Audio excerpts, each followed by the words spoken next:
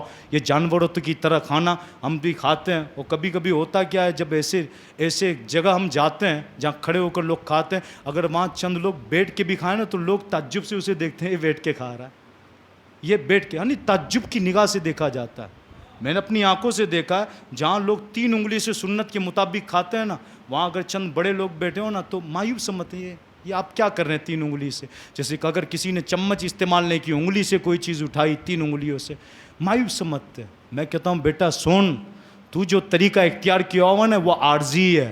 ہم جس طریقے پر قائم ہو نا وہ ہمیشہ سے ہے, اور برکتیں اسی میں رکھی ہے رب نے. یا آج کل کے طریقوں میں لاکھوں بیماریاں ہیں, یا ہارٹ اٹیک آ جانا, مر جانا, اچانک دنیا سے چلے جانا, یہ نت نئی آلاتوں کی وجہ سے ہے. ورنہ وہ اندھیرے ہی بھلے تھے, قدم راہ پر تھے.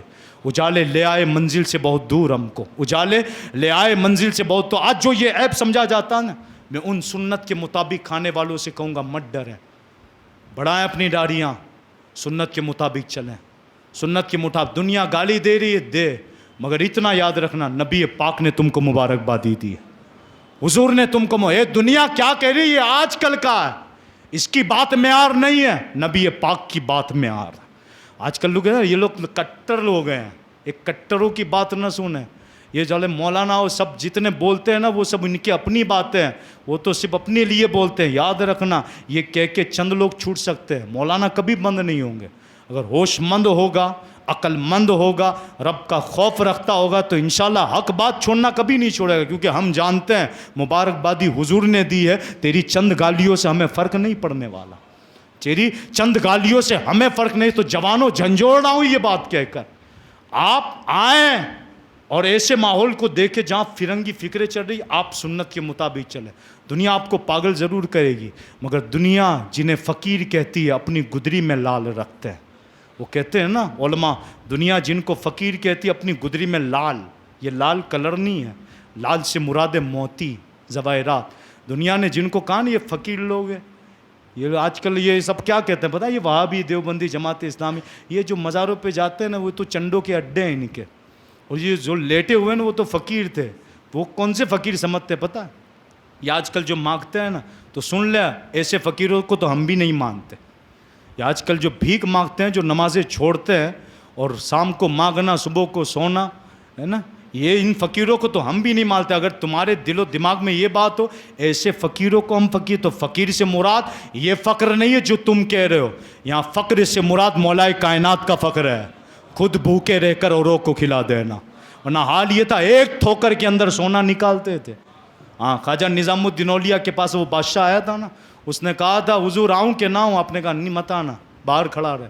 کہا پھر کیا فرق ہوا مجھ میں اور آپ میں بھی اپنے درباروں کے باہر چوکیدار کھڑے رکھتا ہوں, آپ نے بھی اپنے دربار کے باہر غلاموں کو کھڑا رکھا.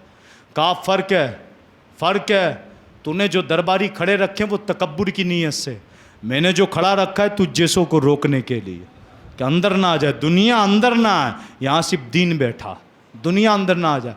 کہا حضور اگر اجازت اندر آنے کی نہ ہو تو اتنا تو کہہ دو کہ میں آپ کا مطبخ دیکھ سکتا ہوں جہاں آپ کا کھانا بنتا ہے. آپ نے کہا دیکھ لے. جب مطبخ دیکھنے کا اس کی ڈیگ جو دیکھی تھی نا, ڈیگے جیسے آج کل غریب نواز میں جو دو ہے نا ڈیگ بڑی, یہ جو ڈیگ ہے نا وہ پیسوں کے لیے نہیں تھی. ان ڈیگوں میں کھانا بھر کے غریبوں کو کھلایا جاتا تھا. یا آج کل جو ہم سے کہتے ہیں نا غریب بھوکے مر گئے, غریب کی شادیاں رہ گئی, میلاد کے جلسوں میں میلاد کے جلوسوں کی وجہ سے غریب کی بیٹیاں بھوکی مر گئی. میں کہا پاگل, تو نے خانقاہی نظام پڑھا ہی نہیں ہے, ہمارا خانقاہی نظام تو نے پڑھا ہی نہیں ہے. دلی پڑھ, کبھی دلی کی سیرت اٹھا کے دیکھ, پڑھ خواجہ کی خانقاہ کا عالم کیا تھا. مخدوم سلطان سید اشرف کے پیر و مرشد علاء الحق پنڈوی کی خانقاہ کا عالم کیا تھا. مخدوم اشرف فرماتے میرے پیر و مرشد کے بیٹوں کے سر پہ بال ہی نہیں تھے, میرے پیر و مرشد کے بیٹوں کے سروں پہ بال ہی نہیں تھے. میں نے پوچھا حضور آپ کے سروں پہ بال کیوں نہیں ہے؟ کہا والد صاحب نے اتنی دیگیں اٹھوا کے غریبوں کو کھلوائی ہے, آنے والی مخلوقوں کے کہ کبھی سر پہ بال آئے ہی نہیں ہیں. گرم گرم دیگیں اٹھا کے کھلائی, کبھی بال آئے ہی نہیں ہیں. آج تو امیر ہو کہ وہ تو غریبی کی حالت میں کھلا گئے. خواجہ غریب نواز کے وہاں رولز تھا, آج بھی داتا گنج بخش دیکھ لیں جا کے. خادم حسین رضوی تو ایک جملہ کہتے تھے, یہ وہ دربار ہے جہاں کوئی قدم رکھنے سے پہلے سوچ لے نا آج 1 کروڑ کی کوئی آئٹم کھانی ہے, قسم خدا کی ابھی تو اندر نہیں جائے گا, پیچھے سے کوئی کہنے والا کہے گا لے ایصال ثواب میں لایا ہوں. تو صرف نیت کرے گا نا بادام کھانی ہے تو پیچھے سے آواز آئے گی یہ بادام ہے لے, اور تو سوچتا رہ جائے یہ کیا ہوا, یہ کہاں سے آئی, یہ اللہ والے. وہاں آج تک اتنے سال ہوئے کبھی کھانا بند نہیں ہوا, کبھی کھانا بند نہیں ہوا. خواجہ غریب نواز نے اسی فیضان کو دیکھ کر کہا تھا گنج بخش فیض عالم مظہر نور خدا نا کی سارا پیر کامل کامل آرا رہنما. الغرض خواجہ غریب نواز کی جو 2 ڈیگیں سب نے دیکھی ہوگی, اس سے بھی بڑی بڑی ڈیگیں خواجہ نظام الدین کے وہاں تھی. وہ حیران ہو گئے, کہا حضور آپ کا میں استنبول دیکھ سکتا ہوں جہاں گھوڑے باندھے جاتے ہیں. آپ نے کہا دیکھ. تو کیا دیکھا, اس کی جو کیل تھی نا وہ چاندی کی تھی, زنجیر سونے کی تھی. کہا حضور کیا فرق ہوا, آپ بھی سونا رکھتے ہیں ہم بھی سونا رکھتے ہیں. تو آپ نے خط کے پیچھے لکھا فرق ہے راجا فرق ہے. بولے کیا, کہ تو اپنی تجوریوں میں بند کر رکھتا ہے, ہم جانوروں کے قدموں میں رکھتے ہیں. ہماری کوئی ایسی نیت نہیں ہے اس کے نزد. ہاں عشق کافی ہمارے لیے, محبت کا معیار ہمارے لیے کافی, اس کی کوئی حیثیت نہیں ہے. لہٰذا تم نے جتنی زکاتیں نہیں نکالی نے اتنا تو ہمارے اللہ والے للہ رقم میں خرچ کر کے چلے گئے. ہاں یہ نہ بیان کرے, ایک ڈیگ جتنے کی بنتی تھی نا پورے سال تم نے اتنا صدقہ نہیں کیا ہوگا. ہاں تقابل ہم سے نہ کریں, ورنہ روزانہ داتا دربار میں اجمیر میں جتنا کھانا بنتا ہے نا تمہارے باپ دادا نے اتنا صدقہ نہیں کیا ہوگا. ہاں قسم خدا کی کہہ رہا ہوں, اس اللہ والوں کے ہم ماننے والے ہیں. ہاں جنہوں نے محبت ہمارے دلوں میں پھوٹ پھوٹ پر ڈال دی ہے اور بتلا دیا اے لوگوں عشق کو کبھی نہ چھوڑنا, محبت کو معیار بنائیں تو صحابہ کی محبت کو اپنا معیار بنائیں.